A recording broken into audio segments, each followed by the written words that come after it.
Ejecución hipotecaria. El proceso de ejecución nace cuando hay un deudor que incumple la obligación, o sea, que no paga su crédito, que no paga esa obligación, ese derecho personal dentro del tiempo que se ha establecido en una escritura cuya garantía, y me refiero a la garantía de ese crédito, es una hipoteca.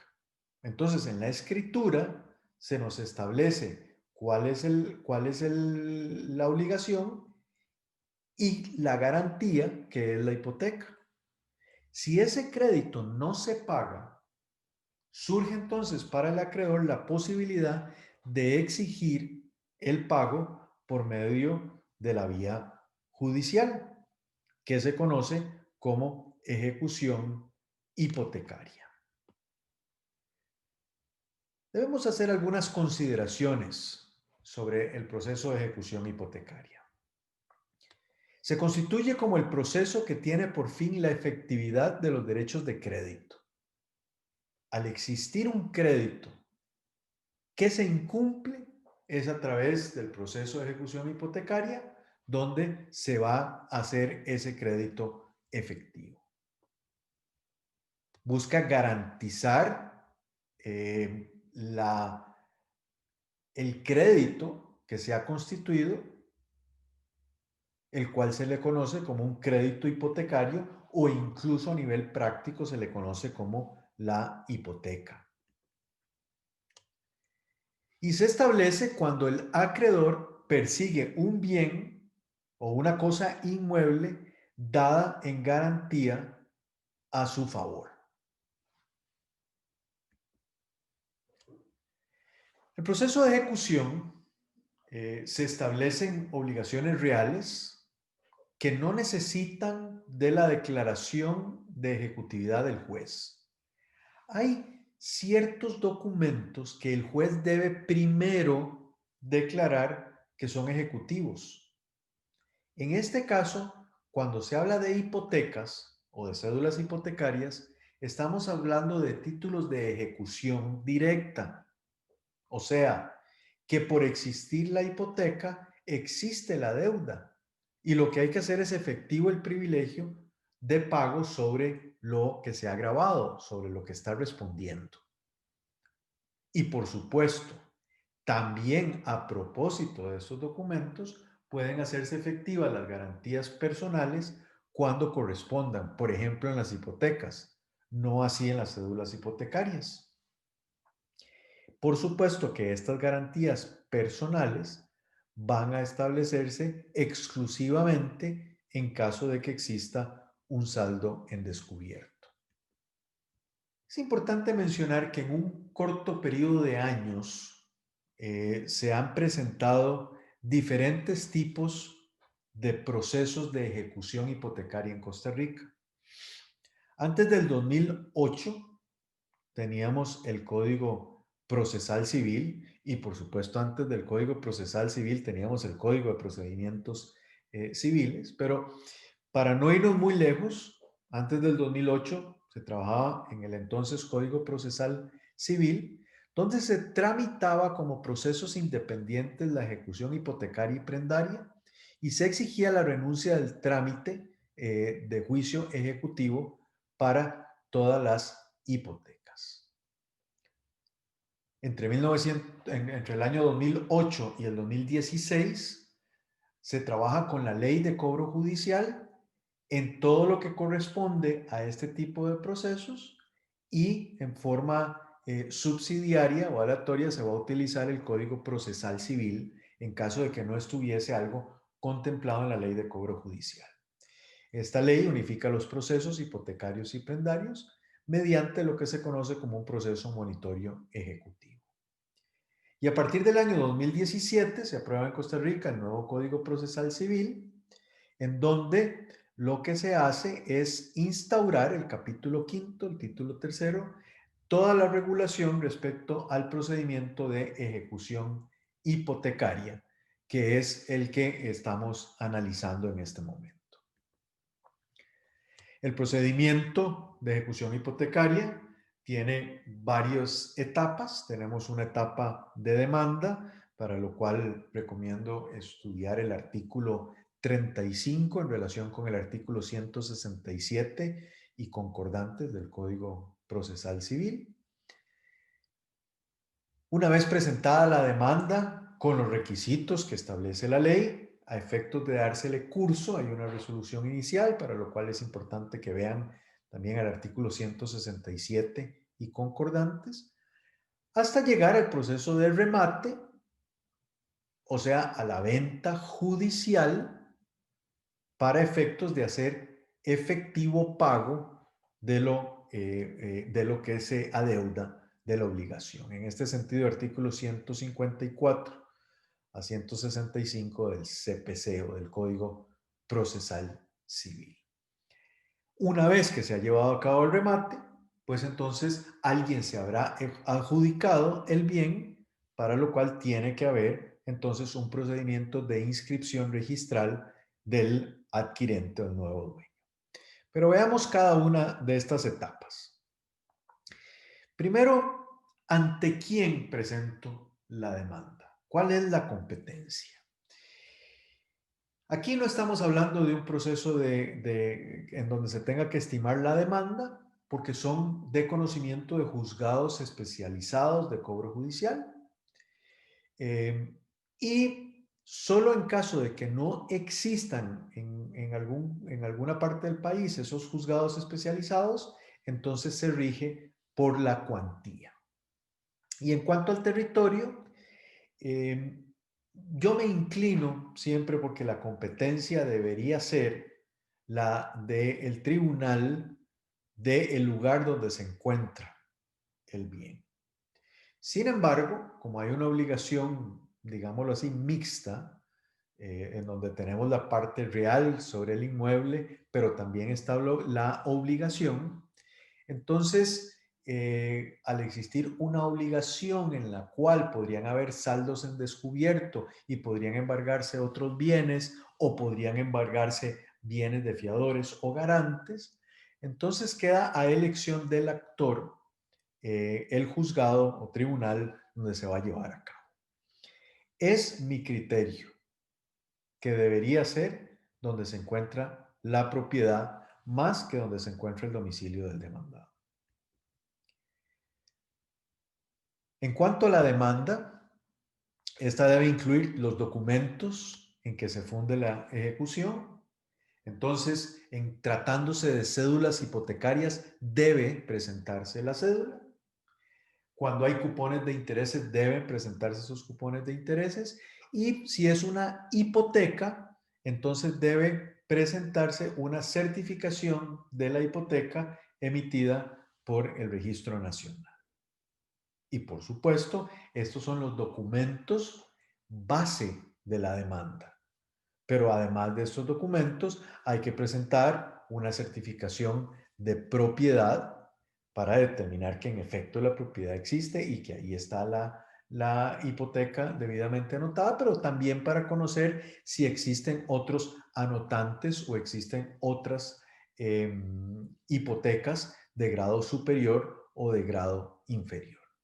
Y por supuesto también en tratándose de actores o demandados que fueran personas jurídicas, pues habrá que probar la existencia de este demandado o de este actor a través de certificaciones de personería.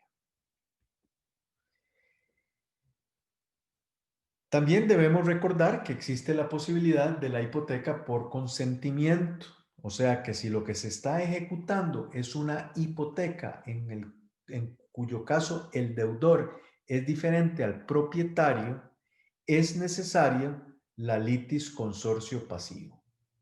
O sea, hay lo que se conoce como una litis consorcio pasiva necesaria. Esto es que se debe demandar no solo al deudor, sino también al propietario. Aunque el propietario no va a responder por la deuda porque no es deudor, ni es fiador, ni es garante. Pero como es propietario, debe ser demandado para que pague la deuda o la deje la finca a la libre ejecución con base en la misma hipoteca.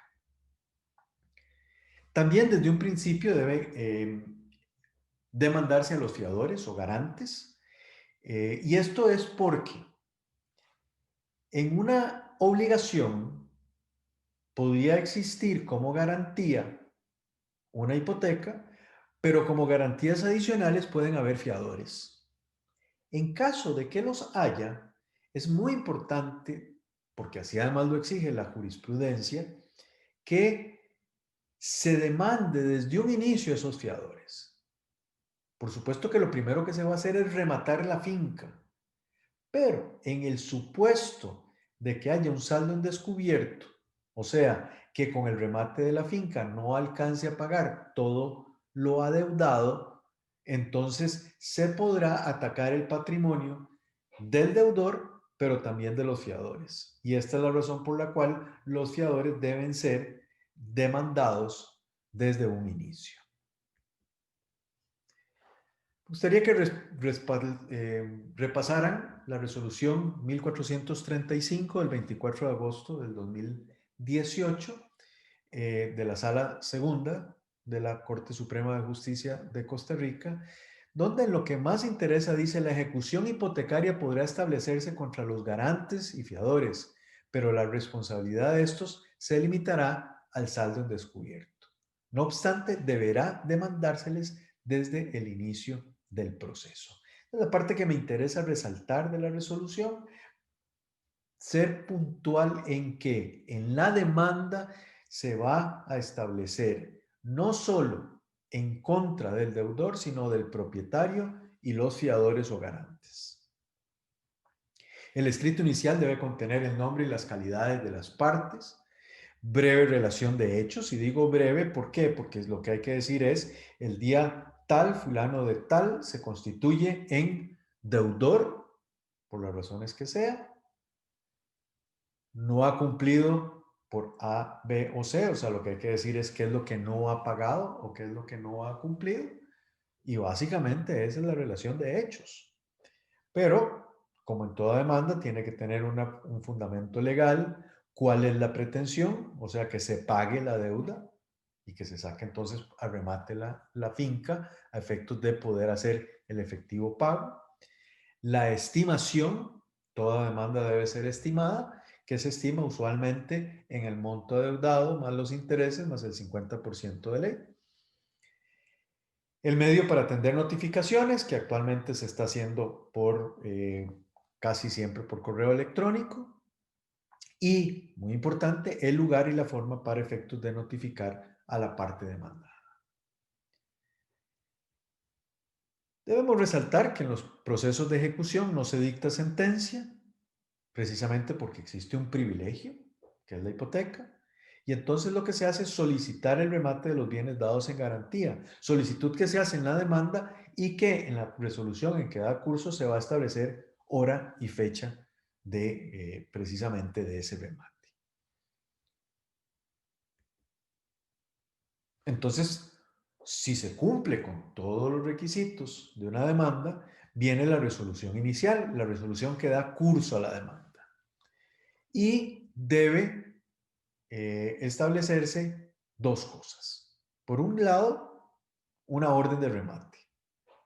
Se va a establecer cuál es el bien que se va a rematar, si se va a rematar libre de gravámenes o contiene algunos otros gravámenes, cuál es la base de la subasta, y va a indicar quiénes deben ser notificados y la condición. ¿Y por qué la condición? Porque algunos pueden ser notificados como deudores, otros pueden ser notificados como fiadores, por ejemplo.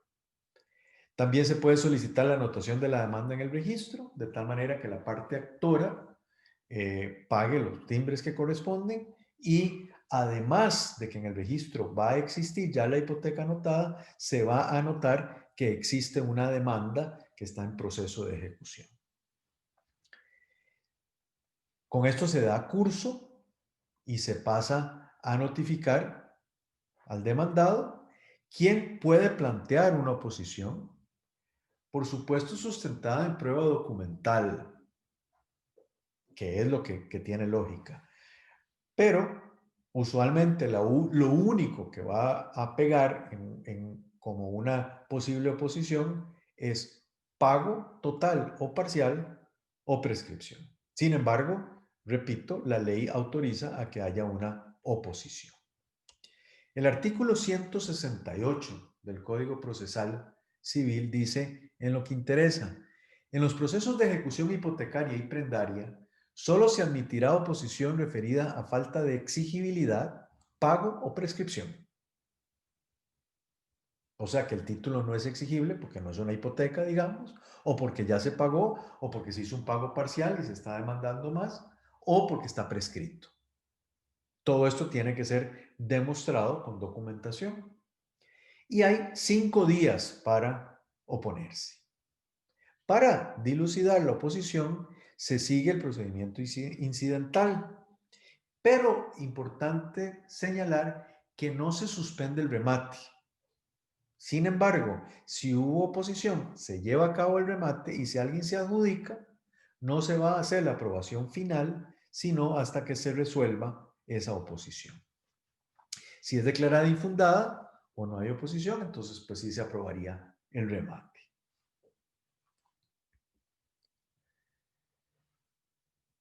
¿Qué pasa si la garantía se desmejora? El artículo 169 del Código Procesal Civil indica, cuando se probara que la garantía se ha desmejorado o se ha extinguido, podrán perseguirse otros bienes en el mismo proceso. De manera que se remata la finca, ¿sí? Pero como se ha disminuido, se ha desmejorado, entonces podrían perseguirse otros bienes. El actual Código Procesal Civil no indica específicamente cuál es la vía para hacerlo, pero nada impide que se siga haciendo en el proceso a través de un proceso o una vía incidental, como se hacía anteriormente, mientras que no sea necesario que se practique algún tipo de prueba en la audiencia. Finalmente me gustaría repasar un poco sobre el remate para luego indicar cómo se inscribe y el fundamento jurídico del remate. Artículo 157, que ya vamos a ver, está dividido en varios puntos. Esto es en cuanto a los actos preparatorios del remate. El 158 en cuanto a la posibilidad de la suspensión del remate. 159 en cuanto al remate propiamente dicho. 61 el remate fracasado. 162 el remate insubsistente.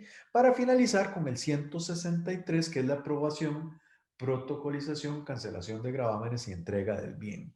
Todo esto es el fundamento jurídico en el Código Procesal Civil. Veamos de todos estos artículos algunos elementos que me interesa resaltar por su importancia. El 157.1 indica: todos los acreedores embargantes o con garantía real deberán gestionar el pago de sus créditos en el proceso en el cual se haya efectuado primero la publicación del edicto de remate del bien que sirve de garantía. Si se planteara una nueva ejecución sobre el mismo bien, el tribunal ordenará suspender el proceso nuevo tan pronto lleguen a conocimiento la existencia de ejecución anterior. Todos los acreedores apersonados, inclusive los embargantes que hayan obtenido resolución ordenando el remate, podrán impulsar el procedimiento. ¿Cómo resumimos este punto 1 del artículo 157? Algunos elementos que debemos sacar, que debemos desmembrar de acá. Número 1 es que todo acreedor debe presentarse en el proceso en el cual se haya iniciado un proceso de ejecución y ya se haya publicado el edicto. O sea, el primero que publique un edicto.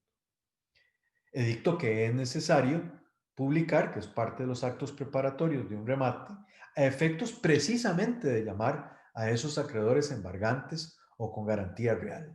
Entonces son dos tipos de acreedores los que se pueden presentar. Cualquiera que tenga hipotecas o cédulas hipotecarias sobre el mismo bien o cualquier otro acreedor que no tenga una garantía real, pero que haya anotado o embargado el bien o haya anotado su acreencia.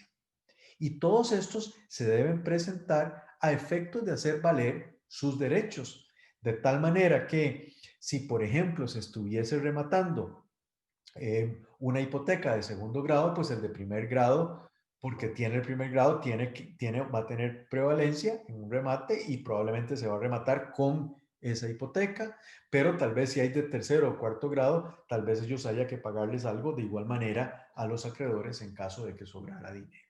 Entonces, todos deben apersonarse en ese proceso. Con la primera solicitud de remate, el que ejecuta debe acreditar todos los gravámenes, los embargos y las anotaciones que pesan sobre los bienes. Esa documentación no se requiere para posteriores solicitudes. ¿Qué quiere decir esto? Que en el momento en que se hace la demanda, se va a presentar una certificación de la propiedad en la cual se va a indicar todos los posibles acreedores, ya sean acreedores reales, o sea, que tengan otras hipotecas inscritas, o también aquellos que hayan embargado o hayan anotado algún proceso. Todo esto en la solicitud de remate se debe también establecer. En el momento en que solicito el remate, lo debo establecer. ¿Cuál es la base del remate? ¿Con base en qué monto se va a rematar? Lo que va a servir como base para el remate es la suma que se haya pactado por las partes cuando se constituyó la hipoteca. De ahí que es muy importante que la hipoteca esté bien constituida y que esté lo más clara posible. Bueno, en caso de que no haya acuerdo, entonces se va a hacer a elección del ejecutante que la base sea el monto que se determine mediante avalúo pericial o el valor registrado. Pero muchas veces el valor registrado es un valor muy bajo. Y hacer un avalúo pericial, pues tiene su costo tanto en tiempo como al perito que hay que pagarle. De ahí que es muy recomendable que en la escritura de constitución de la hipoteca se establezca de una vez cuál es la base que sirve para el remate. Usualmente, lo que sirve de base para el remate, de acuerdo con lo que se establece en las hipotecas, es el capital más intereses adeudados. Una vez que se ha hecho esa solicitud de remate, o sea, se ha hecho la demanda y si todo está en orden y es procedente, entonces el tribunal va a ordenar la fecha de remate, va a indicar cuál es el bien que se va a rematar, cuál es la base y la hora y la fecha de 3 subastas. Entonces, de una vez va a establecer 3 fechas diferentes para llevar a cabo el remate. Y darle curso, por supuesto. Es muy importante también indicar que debe hacerse una publicación de un aviso, o sea, debe publicarse un edicto. Porque es a través del edicto que se publica en el diario oficial, en el caso de Costa Rica, en el diario oficial La Gaceta, el remate se debe anunciar y se anuncia a propósito de este edicto. Por supuesto que si las partes quisieran podrían hacer otras publicaciones, pero el que establece la ley es el edicto en el diario oficial La Gaceta, en donde se va a anunciar ese remate. Ese edicto se va a publicar 2 veces en días consecutivos en lo que se denomina el Boletín Judicial de la Gaceta. Ojo lo siguiente, el mismo artículo 157.5 nos dice expresamente lo que debe contener el edicto y es la base del remate, la hora, el lugar donde se va a llevar a cabo el remate, los días de la subasta.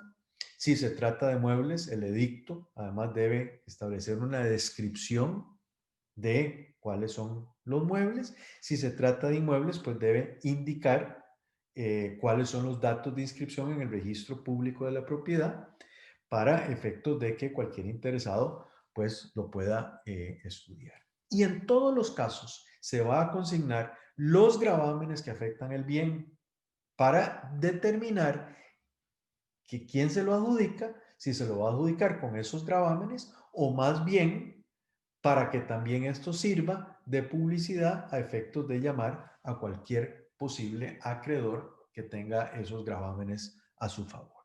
Es menester indicar que si el edicto no se publica a tiempo, aun cuando se lleve a cabo el remate, este podrá ser considerado insubsistente por no haberse publicado el edicto. El remate se puede suspender y se va a suspender a solicitud del acreedor o de todos los acreedores ejecutantes que se hayan apersonado. También se puede suspender cuando cualquier interesado deposite a la orden del tribunal una suma que cubra la totalidad de los extremos reclamados, incluyendo las costas. Esto por cuanto lo que no se quiere es que se pueda estar pidiendo la suspensión del remate y sea más bien una estrategia a efectos a efectos de retrasar esa ejecución. Cuando la suma depositada sea evidentemente insuficiente, no se va a suspender el remate. Y si hay duda, se realizará sujeto a que, determinada la suma faltante, el interesado cubra la diferencia dentro del tercer día, en cuyo caso se dejará sin efecto. Entonces, es muy importante tener claro que solo, realmente a nivel práctico, solo se suspende a solicitud del acreedor o de todos los acreedores ejecutantes apersonados. Resaltar esto porque perfectamente el acreedor a solicitud del deudor en un proceso de ponerse de acuerdo pueden hacer que se suspenda el remate. El artículo 159 del Código Procesal Civil nos establece una serie de generalidades en cuanto al remate. El primero es lo que decía hace un rato, solo se puede llevar a cabo el remate si han transcurrido 5 días hábiles desde el día siguiente de la primera publicación del edicto. Eso quiere, y por supuesto que se hayan notificado a los interesados. Esto quiere decir que, como lo primero que se hace siempre es, a la hora de que se le da curso a la demanda, es establecer hora y fecha del remate, a veces no hay tiempo suficiente para notificar y además para que salga publicado el edicto. Y no necesariamente es por desidia del actor. El actor inmediatamente va y paga el edicto en la imprenta nacional para efectos de que salga publicado en la Gaceta. Pero es más bien la imprenta nacional la que se retrasa, por ejemplo, en la publicación de ese edicto. Si antes de efectuarse el remate se presenta oposición o gestión para suspenderlo, la subasta se lleva a cabo, pero con la advertencia de los interesados de que hubo una oposición o que hubo una gestión de suspensión y que podría quedar sin efecto ese remate.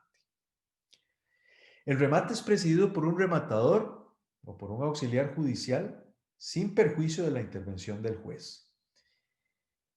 Usualmente lo que se hacía es que el juez, el día y la hora señalados, salía con lo que se conoce como el pregonero a llevar a cabo el remate. Hoy día ya no necesariamente lo hace el juez, sino que el juez nombra a algún auxiliar judicial para que éste sea el rematador.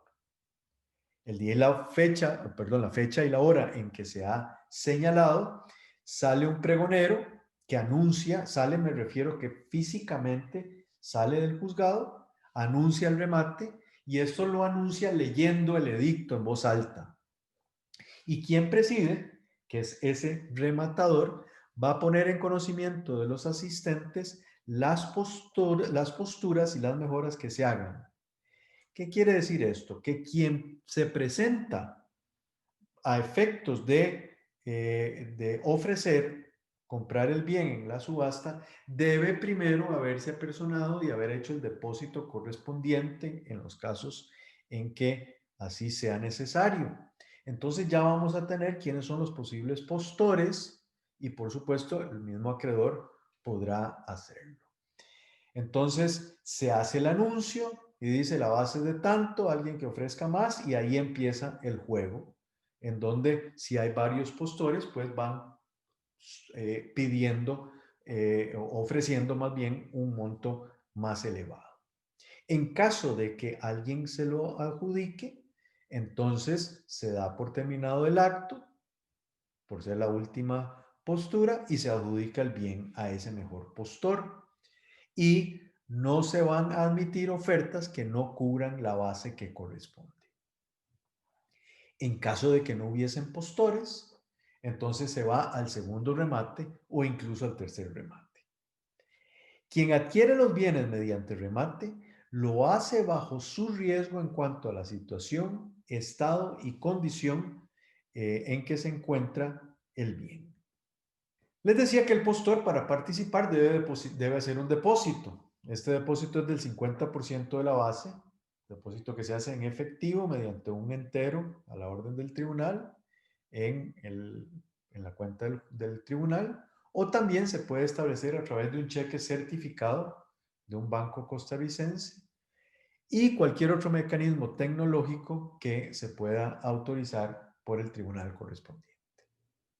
En caso de que se lleve a cabo el remate, si el comprador no paga la totalidad del ofrecido, debe depositarla dentro del tercer día y si no lo hiciere, se va a declarar insubsistente la subasta. Vamos a ver ahora un poquito más adelante qué pasa si se declara insubsistente, pero sí me interesa aquí indicarles que lo que pasa es que en muchas ocasiones se ofrece, se pierde una parte, pero con esto se gana tiempo, porque al declararse insubsistente la subasta o el remate, entonces hay que señalar otra fecha, lo cual va en beneficio de ese posible deudor.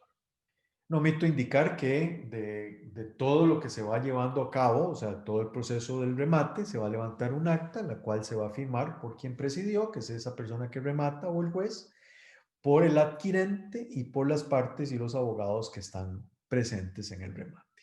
El acreedor que tenga derecho preferente de pago no está obligado a hacer depósito para participar. Esto quiere decir que si yo soy el acreedor hipotecario, no tengo que hacer ese depósito del 50%, pero sí puedo participar. Tenemos lo que se conoce como el remate fracasado y el remate insubsistente. El remate fracasado es cuando en el primer remate no hay un postor y entonces se va a efectuar la segunda subasta. Subasta que se va a hacer una vez que ha transcurrido el plazo el plazo que indica la ley, que no puede ser menor de 5 días. Y se va a rebajar la base en un 25% del original. Viene el segundo remate. Asumamos que tampoco hay oferentes. Entonces se va a celebrar el tercer remate, que también no puede tener menos de 5 días. Por eso, desde el inicio, desde el momento en que se da curso a la demanda, lo que hace el juez es establecer las 3 fechas de remate. Para el primer remate, el segundo remate, el tercer remate, con diferencias de por lo menos 5 días y no más. La tercera subasta se iniciará con el 25% de la base original. Y en este caso, el postor debe depositar la totalidad de ese monto. Si en la tercera subasta no hay postores, se puede tener por adjudicado los bienes al ejecutante por el 25% de la base original. Entonces, esto quiere decir, y esta es una cuestión muy interesante, quiere decir que si yo soy el acreedor y a mí se me adeuda 100,000, por poner una cifra, establezco el proceso hipotecario o la ejecución hipotecaria, se va a un primer remate, no hay ningún postor, entonces ya la base ya no va a ser 100,000, sino que la base va a ser 75. Nos vamos a un tercero, la base va a ser entonces 25. Y como no hubo postores, yo me adjudico ese bien por 25, lo que significa que me queda un saldo en descubierto. Ese saldo en descubierto me va a permitir embargar otros bienes del deudor porque el patrimonio es prenda común de los acreedores y entonces como prenda común de los acreedores me va a servir para hacerme pagar el resto de lo adeudado. Pero también, en caso de que existan otros garantes, si hay fiadores, por ejemplo, entonces también perfectamente podría embargar bienes de esos fiadores. Y entonces continuamos con el mismo, dentro del mismo proceso, con otros remates de otros bienes hasta que se haga pago total de la deuda. Pero también habíamos hablado del remate insubsistente, que está ya más contemplado en el 162. Si quien ofreció, ese mejor oferente, ese que se adjudica, no consigna el precio dentro de ese plazo que habíamos señalado 3 días, el remate se va a tener por insubsistente. Pero el 30% del depósito se entregará a los ejecutantes como indemnización fija de daños y perjuicios y el resto en abono al crédito al acreedor ejecutante de grado preferente. Por eso es que se subió esa base al 50%, pero 30% se pierde. Entonces, ya como lo establece el actual Código Procesal Civil, el remate insubsistente va a ser cada vez menos porque ya se pierde un monto mayor. Pero aún así, de ese monto, un 30% del depósito es como indemnización de daños y perjuicios. Entonces, podría prestarse para un juego de cualquier manera, de tal manera que no se cumpla con el remate porque se declara insubsistente y podamos ganar tiempo a efectos de, pues por supuesto, tratar de pagar la deuda de alguna otra manera, pero no perder el bien. En todo caso, como estoy diciendo actualmente, ya es menos probable que se vaya a presentar un remate insubsistente. En caso de llevarse a cabo el remate y pagarse la totalidad del monto, el tribunal lo va a aprobar, va a esperar que se haga el pago y en la resolución que lo apruebe se va a ordenar cancelar inscripciones o anotaciones relativas al crédito de grado superior vencido que se ejecuta, o sea, lo que estamos ejecutando. Quiere decir entonces que, por ejemplo, si se ejecuta una hipoteca de segundo grado, pues la de primer grado se va a mantener. Pero si fuese la de primer grado, pues entonces se va a eliminar, se va a ordenar cancelar esa inscripción, así como cualquier otra que conste en la certificación base de la subasta. Y también, una vez que ya se ha hecho el pago completo, el adquirente va a solicitar la protocolización de piezas, para lo cual el juez está en la obligación de autorizar a ese notario que se ha pedido para que protocolice piezas pertinentes eh, a efectos de inscribir la finca a favor del adquirente y por supuesto que ordenará también la entrega del bien. Bien, por supuesto que esta es una clase un poquito rápida sobre el proceso de ejecución con la intención de tener un repaso general de cómo es que se hace una ejecución de una hipoteca actualmente en Costa Rica.